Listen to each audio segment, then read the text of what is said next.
What is up, my beautiful people? Welcome to another episode of the Be Original Show, exclusively on WBDY. I'm your host, Kevin Oriole, aka DJ KO Yo, and today's featured artist had his start in Binghamton, took his personal experiences, his love of powerful and meaningful lyrics, and top honors in a Binghamton music competition, and moved it down to Austin, Texas to make a name for himself. Today, we are honored to have indie rock and modern country artist Brian WOLFF. We'll get to hear his story and listen to his music, but first, let's take a listen to a track called Talk to Me, right here on the Bundy Museum Community Radio.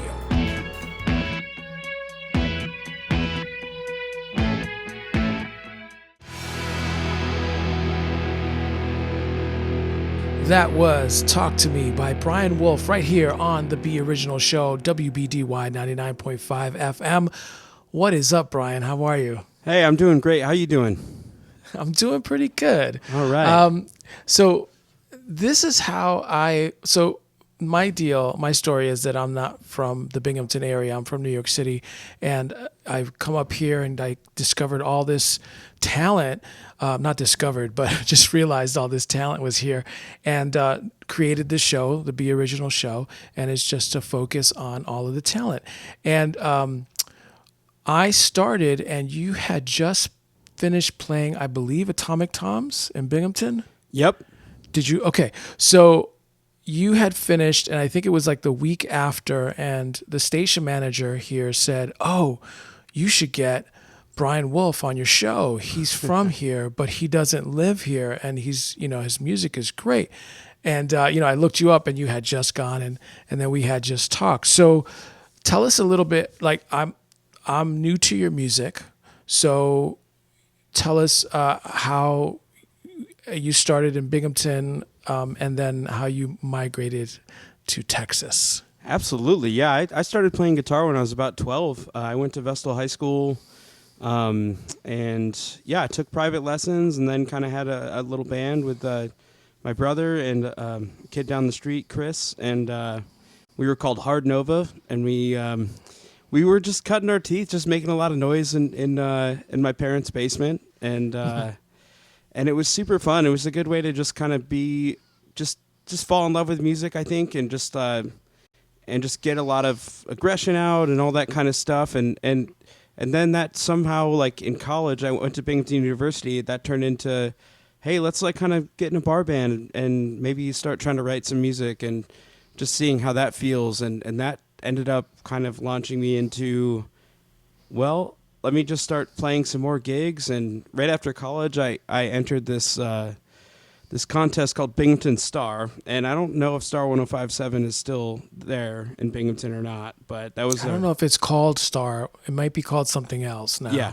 So they had a little like singing contest called Binghamton Star, and I just went for it. I really had never really done something like that, but I was kind of just like, it's right after college. I'm just trying to figure some stuff out. Let me try this, and ended up winning the thing. And I won recording time, and started to get a bunch of gigs. And I was like, well, I think something's going right here. Let me lean into this and just kind of see how this goes. And it was just a really great experience and great way to just gain a lot of confidence and get to really do this. Now, going back to high school, you said that your brother was with you playing music. Did you come from a musical family? Does mom and dad play instruments as well? They are big music fans, but I mean, I think my mom played French horn a little bit in maybe middle school or something. But other than that, they really taught me a lot about like the good music. I mean, we always had like, the Who, Springsteen, AC/DC and stuff playing in the minivan when we were kids, So I think that was like, and just their general just encouragement of me finding what I wanted to do in life was really huge. But yeah, I wouldn't say they were necessarily musical, but definitely big music fans for sure. So when did it become, when was your aha moment when it was kind of just for fun, maybe with your brother and your friend, and you were like, wait a minute, this might be something? Well, I mean, not to get too dark here on a Wednesday, but I mean, my brother did pass away, unfortunately. That same brother. Oh, I'm sorry. Yeah, I mean, thank you, I appreciate that. But I wrote a song about it, and I really I'd written some songs before that, but I think this was the first time I really explored something like really deep and kind of used songs as like a way to get through something really hard, you know. Yeah. And I remember playing it out when I was in college, and I think the moment I realized that I really wanted to do this for the rest of my life and just pursue it as hard as I can was when I did that song, and people really connected with it that didn't even know me or my brother. They just felt something with that song, and there was this beautiful connection, you know, emotional thing that happened. And I think I just realized there was something really addicting about that feeling, and special. I mean, just genuinely special. I mean, when you talk about like addiction to things, it doesn't necessarily mean Right. something positive, but I think it just is. It's a thing that just I want to keep doing forever, and it's always been ever since then about connection. It sounds like, that honesty that you relayed through music really connected with the people there. And have you carried that on with your music that you write now? Oh, definitely, yeah. I think all the stuff I write, even if it's not about my personal life, it's just definitely about my direct feelings about different things. You know, it's all honest, and I think that's what I'm really trying to get to when it comes to writing stuff, is just like the most genuine version of whatever music comes out of me. You know, I don't want to, come off as anything other than exactly who I am. That's awesome. I want to continue talking to you about your writing process, but let's play a song. Why don't we play Lean In? Tell us a little bit about that track.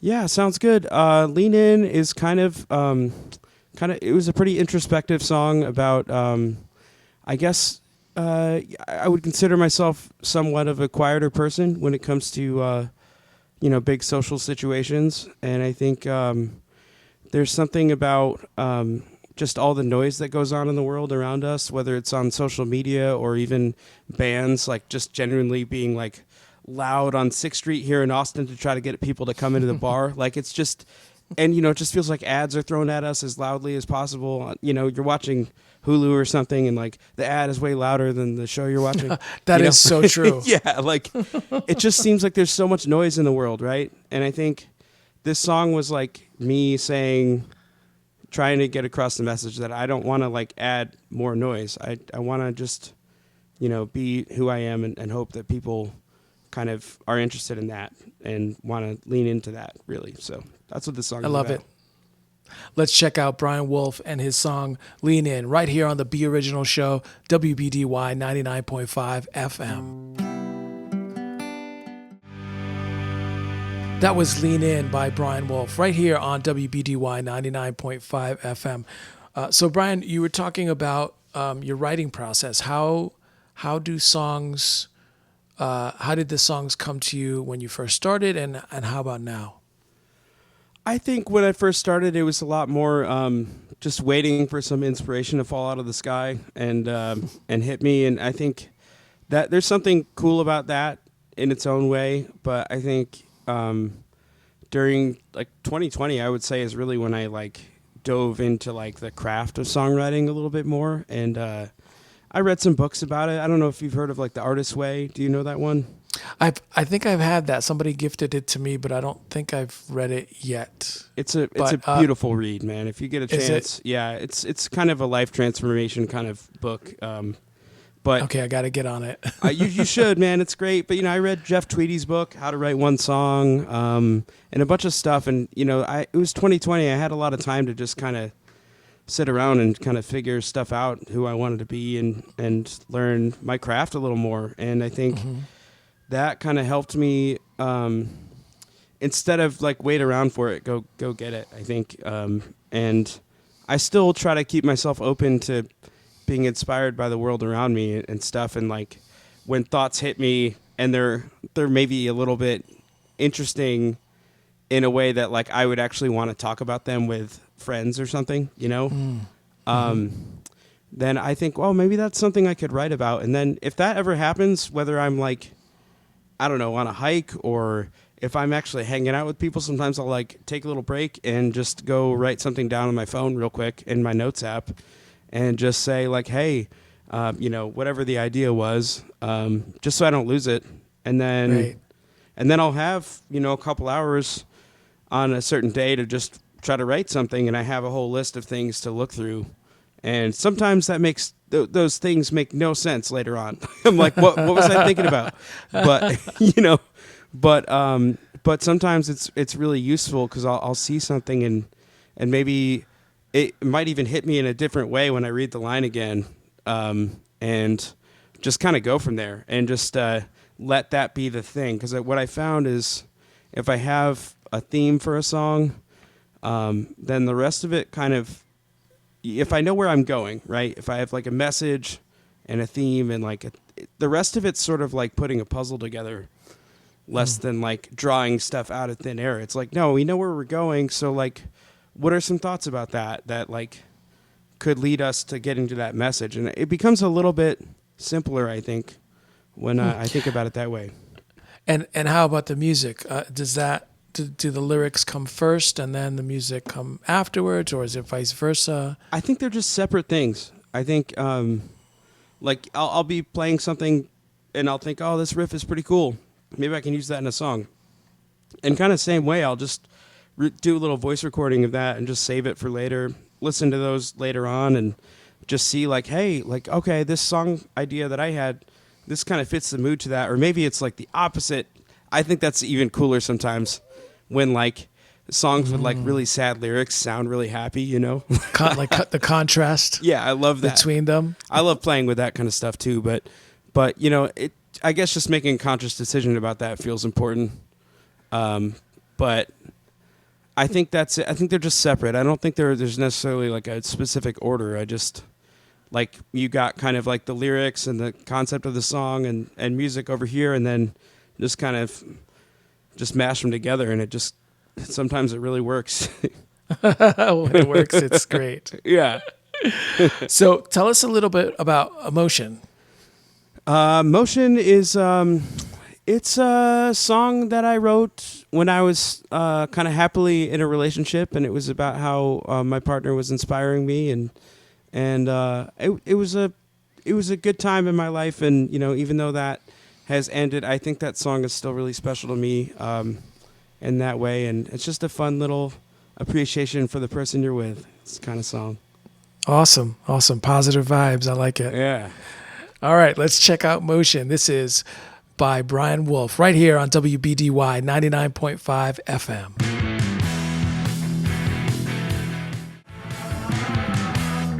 Hey, you're listening to the Be Original Show. That was Motion by Brian Wolff right here on WBDY's 99.5 FM. So, Brian, you're in the Binghamton area.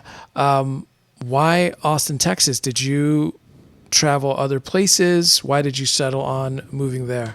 Well, I think it was kind of while I was, after that song contest, singing contest that I won, I was kind of gigging a lot in Binghamton, and I realized that I just wanted to go somewhere where like music is just like the central thing in the culture, and I think like while Binghamton, is great and there's so much great talent, as we've mentioned, in the area, I think there was just something about going somewhere else that just felt like a way to grow, I guess, as a person and as a musician, and just try to get out there. And so I really thought about Nashville or Austin, and I just already had a few friends in Austin, so that was pretty much the deciding factor.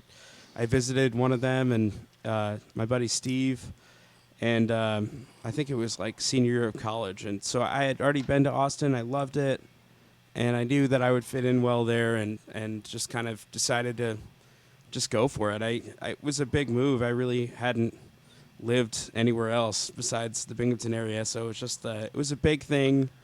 But no love lost to Binghamton, man. I still love it up there for sure. You're wearing your Binghamton shirt now? Yeah, I'm wearing Your a sweater? Binghamton Rumble Ponies tee right now. Awesome. Represent. Yes. So tell us about the Austin scene. Oh, it's wild, man, and it's always changing. But I think the thing that happened here when I first got to Austin is I went out to go see some music and just taking the scene. I was kind of starting by playing open mics and just going to see some live bands and just seeing like, what is this city really like? I had heard everything about Austin and, went out and I just saw some talent that just blew my face off. Like I'd never seen anybody like this, just like it was, it's like, oh, you think you know how to play guitar, Brian? Well, check this guy out on a Monday who's playing for free. And he'll make you feel like you've never touched a guitar before. Did you want to go home and burn your guitar, right? Yeah. I know the feeling. The feeling. I mean, it was definitely like that. But then, the more I went out, the more I kind of just realized that, like, I think first off, I got to practice, like a lot, like if I'm going to fit in here. We all do. Yeah. And I think that's just always a good thing. But I think, to find my place in Austin, it was like, I got to up my game, for one. And for two, like, I think it's like, you don't necessarily have to be as good as everybody at everything, right? Everybody kind of has their thing, their lane that they're really good at, So it's like, what is that? And how can you hone that? And how can you be like the best version of yourself that you can be? That's right. Because, it doesn't make sense to go try to copy somebody else. They're already doing that thing. So, I think, and, chances are you'll probably never be as good as them at it. So you might as well find your own way. Be as good as you can at being you. Yes. Big time. Listen to my words, kids. That's right. So you started doing open mics. And you're like, okay, I'm really gonna do this. I'm gonna up my game. I'm gonna get out there. Did you get a band together? Like, what was your next move? Yeah, so I started to play a lot of solo gigs at different bars on 6th Street here in Austin, and like, it's hard to explain what that is now because, like, I mean, at the time it was totally fine, but looking back on it, it's like such a grind. It is. I was playing like 5 or 6 nights a week from like 4 p.m. to 7 p.m. at these bars on 6th Street where like sometimes there was like 1 or 2 people in the bar, and wow. and it was like every night and getting paid like peanuts to play, and like, right. And I mean, I think that was the thing, but there was like a little part of me that was like, I don't know, I guess the guy from Binghamton that's like, I'm making it, I'm playing on 6th Street, and not really knowing better, like, and, right. But then I kind of had this opportunity to audition for a band. It was called Holly and the Hype, and it was going to be like this kind of R&B pop band, and, I auditioned for it and made it, and I ended up kind of in this band for a bit, and I learned kind of how to be in a band in Austin as like a kind of rhythm guitar player and backup singer. Okay. And this was R&B. This was not country. Not really. No, there is country here, but it's not all over the place like you think. You kind of have to be looking for it. Okay. Which is I want to talk to you about that scene, but go ahead and continue talking about the R&B band. Yeah. So I mean that lasted about a year.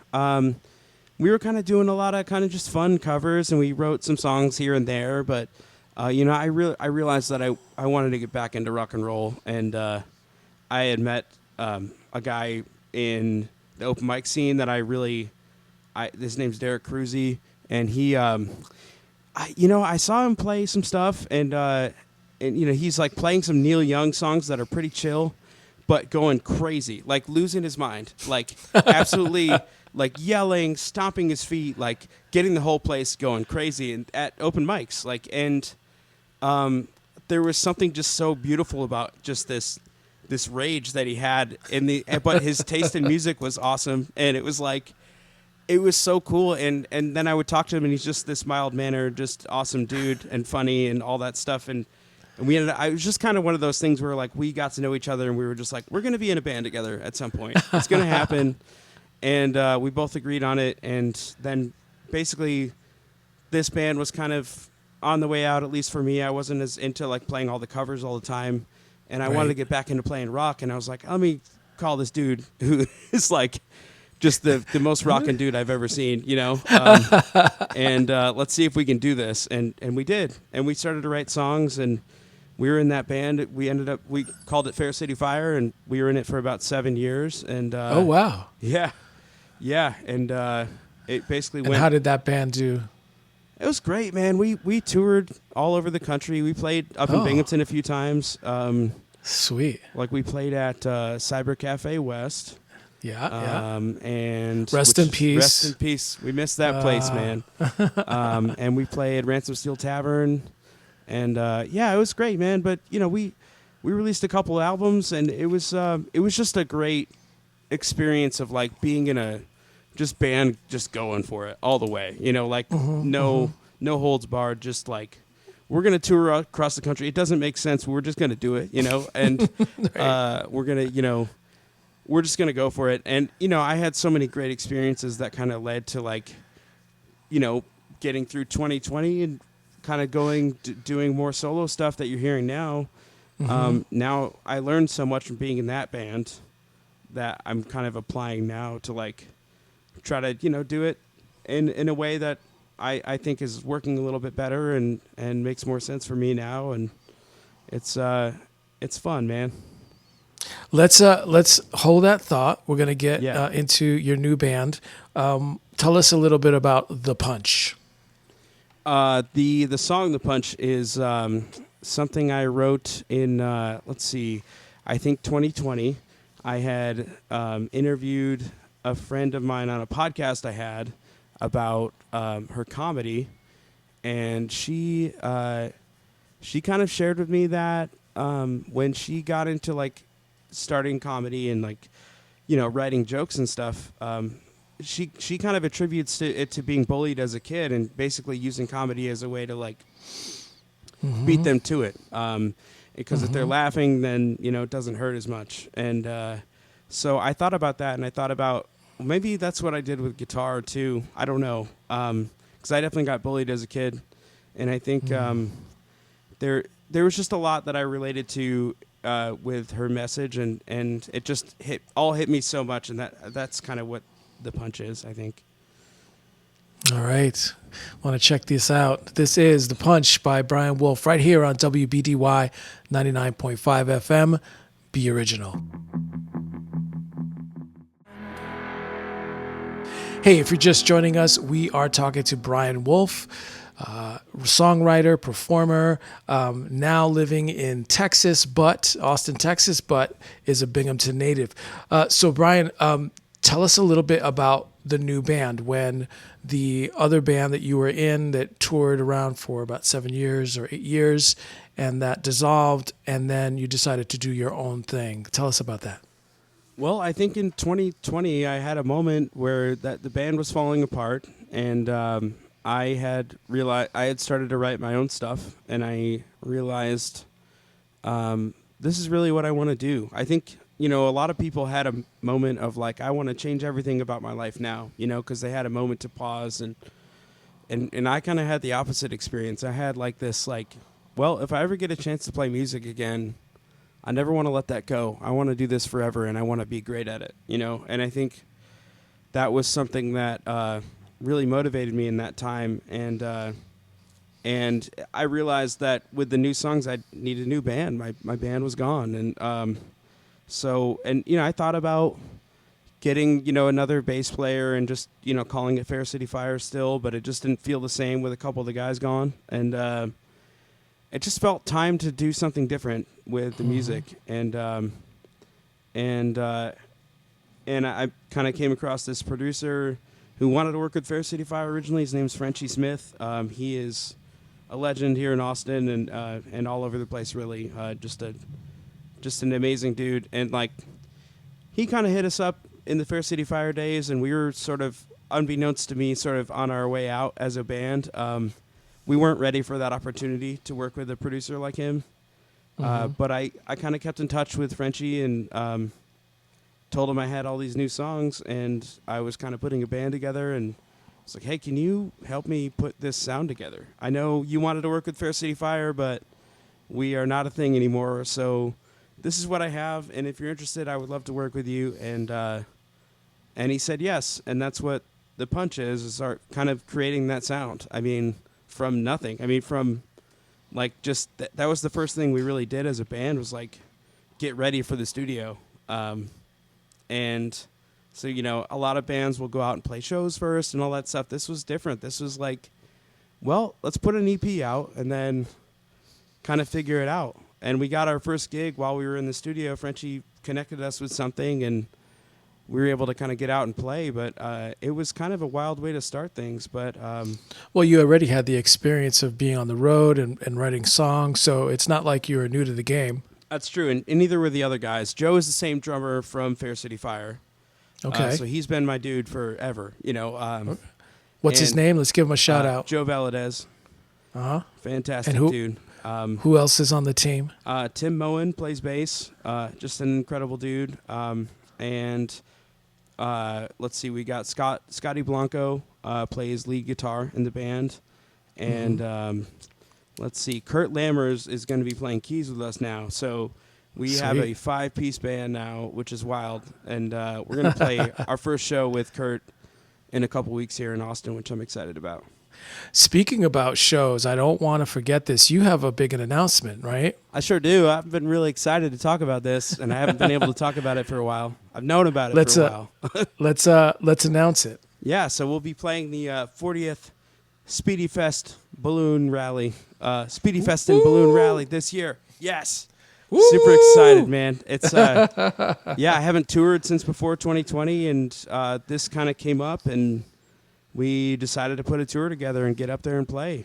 Just get That's on amazing. Get on that big Speedy Fest stage I've been going to since I was a little kid, man. It's kind of a homecoming for you, right? Big time, man. And, you know, it's been a while since I brought a band up there. And I've done some solo shows. And my buddy RJ actually lives in Buffalo. Sometimes he'll come down, and like the Atomic Tom show I played around Christmas, he'll play drums with me.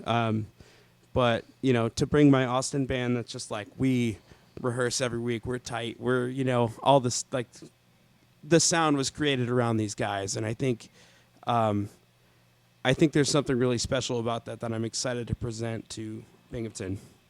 Nice.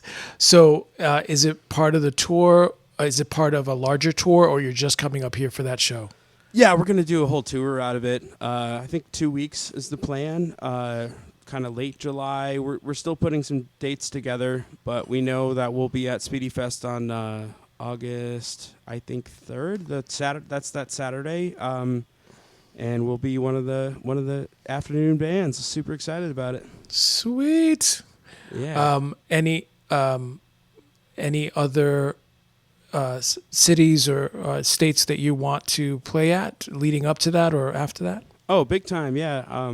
There's definitely some places that Fair City Fire used to hit all the time that I'm excited to get back to. Like Nashville's one of them for sure. And Charlotte, we always have a good time out there. DC, Philly, Buffalo. There's just a bunch of places that I'm excited to get back to. Where can folks check your tour schedule? What's your socials and your website and all that good stuff? Yeah, so it's Brian Wolf Music on all the social media. That's Wolf with 2 Fs. And brianwolfmusic.com is my website. It has all my shows there. We haven't announced the tour dates yet. This is the first time we've ever said anything about Speedy Fest, so I'm super excited, but there's a lot of details to hammer out still with the tour and all that, so we don't want to kind of release the information too soon before it's ready. But yeah, it's go check it out. We're excited. Excellent. I want to get more into the transition from Fair City Fire to the new band, but I want to play Golden Age. Now, this is the title track to the last album that you did? Yeah, it is. And yeah. Tell us a little bit about the song. Absolutely. Or the concept of the record. Yeah, so I mean the song The song is really about. I was thinking about how people get so nostalgic for certain times in music and movies, and I guess just life in general, and they can get so caught up in how things were so much better then, and whatever. But I think something that is so often the truth about that is people say things were better in the time that happens to line up when they were younger and felt better and were more open to new things, and I think there's just something. I guess the overall message of this song is to, and I'm really talking to myself too, is to not like get too caught up in that. Really, just try to be open-minded because there's always good stuff going on. And I think you can really close yourself off if you just think, oh, it was only good in the 90s or it was only good in the 80s. And like, how often do you hear people say stuff like that? Or, and it's like, it just really kind of puts down everything happening now. And you really shouldn't. You should look around and try to take it in. I love it. Be open. Be open. Yeah. Okay, this is Golden Age by Brian Wolff right here on the Be Original Show, WBDY 99.5 FM. That was Golden Age by Brian Wolff right here on the Be Original Show. So, Brian, was the Fair City Fire, was that a country band? What was the genre? It was indie rock, I would say. People compared us to like Foo Fighters and stuff, I would say. Okay, so a little bit on the heavy side. Yeah, a little bit heavier than the stuff we're doing now, I would say. So, and now, would you consider yourself, like country is so broad now, right? I mean, it's kind of opened up a whole lot. It has, yeah. Tell us about your, I guess, style, or where you're headed. Genre is such an interesting thing, isn't it? I mean, I think it's still rock. I think it's rock, but it has like introspective lyrics. So it's an interesting kind of like thing of like, hey, like we want to rock, but we also want you to hear what we're saying. And so I think it's an interesting kind of mix of goals with the songs, but I think rock. Some people would call us like Americana, I think too. But I don't know. I don't know if it's like country, but it's not totally. I don't know. It's maybe country's like weird cousin or something. I don't know. That weird cousin from Binghamton. Yeah, exactly. Yeah. But there's a real focus in your music to the lyrics, right? I mean, Big time. You're really paying attention and really trying to craft those lyrics. That's important, right? Yeah, big time. I mean, that's, to me, I'm such a lyrics guy. I mean, I know not everybody is, but when I listen to songs, like that is the first thing that I hear really is lyrics. And if there's like one of those lines that just like, oh, that guy, just lazy songwriting, it just takes me right out of a song, so I really try to like not do that. I try to listen to that like that guy in the back of on my shoulder that's a huge critic of like art that I take in, and I try to apply that to myself and like, how can I make that guy at least somewhat happy with these songs? And if he's happy, then I think we can probably release it and start playing it live and stuff. But if he's not, then we gotta work on it a little bit more. Yeah. So what's the future for the band? Like if you had a magic wand and was able to reach those goals that you wanted to, like what's your vision for 2024 going into 2025 and beyond? I mean, we're just going to keep putting out music, and I think we're going to do an album hopefully by the end of this year, but full length. We've been doing EPs so far, and I think I love albums, and I think I want to make one again, and I'm excited about that. I've got a lot of songs in the pipeline ready to go. I think 9 or 10. But I want to have 20 and pick 10 of those for an album. I think that's what I really want to do. So I could really craft it and make it like a great album. So that's the delay. we could do it. We could get in the studio right now and put it out by the end of the year, but I want to make sure it's great, so I think we're going to hold on to it a little bit longer, so I can write a little bit more and feel great about it. And I think we're going to keep touring. We're going to keep playing live. We're playing a lot more around Texas outside of Austin, which was a big goal going into this year. And that's been going great, just kind of building new followings in other places like Houston and San Antonio. Those are the big two right now that we're hitting a lot. But so like that's exciting. I think just getting on bigger stages. Like I would love to play Austin City Limits Festival. We're gonna put that out into the universe. Yeah. That's huge. It is. Isn't it? Yeah.